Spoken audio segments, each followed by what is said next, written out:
Trump's pullback of U.S. troops reshapes Syrian war. It has taken a week to reshape the map of the Syrian war. In the 7 days since, President Donald Trump used what he called his great and unmatched wisdom to order the withdrawal of U.S. troops from northern Syria. He set off a chain of events that betrayed America's ally, the Syrian Kurds, and opened a cornucopia of opportunities for Turkey, the Syrian regime of President Bashar al-Assad, its backers, Russia and Iran, and the jihadist extremists of Islamic State. 8 years of war in Syria have shaped and changed the Middle East. This last week has been another turning point. Perhaps President Trump's wisdom helped him to foresee events. Or perhaps his habit of following his gut instincts is a serious mistake when it comes to the infinite complexities of the Middle East. For years it has been clear that Syria's fate would be decided by foreigners, not Syrians.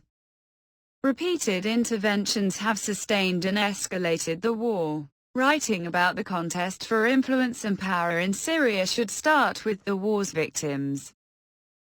Every turn of the military screw means disaster and often death for civilians. Video of their suffering should be compulsory viewing for the leaders who give the orders.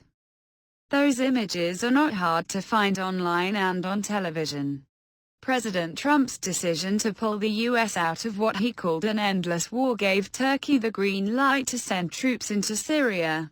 Turkey's President Recep Tayyip Erdogan declared he wanted to go after the Kurds of the SDF, Syrian Democratic Forces, because they are allies of his country's own Kurdish rebels.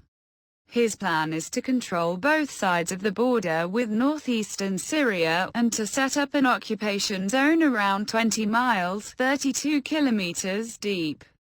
Into that zone he wants to move 1 million or more Syrian refugees. European governments, rattled in the way that happens when the problems of the Middle East come knocking at their doors, are calling on Turkey to stop the offensive. Some NATO members can see a nightmare scenario unfolding, with Syria, backed by Russian power, potentially facing off against Turkey, a fellow NATO member. The Russians say they are in regular contact with Turkey. But in a fluid, violent theater of war, the chances for misperception, mistakes and escalation are always present. Perhaps what has happened in the last week simplifies the endgame of the Syrian war. Two major players, the Americans and the Kurds, look to be out of the picture. And President Assad, along with his allies from Russia and Iran, continue to solidify their victory in Syria's catastrophic war.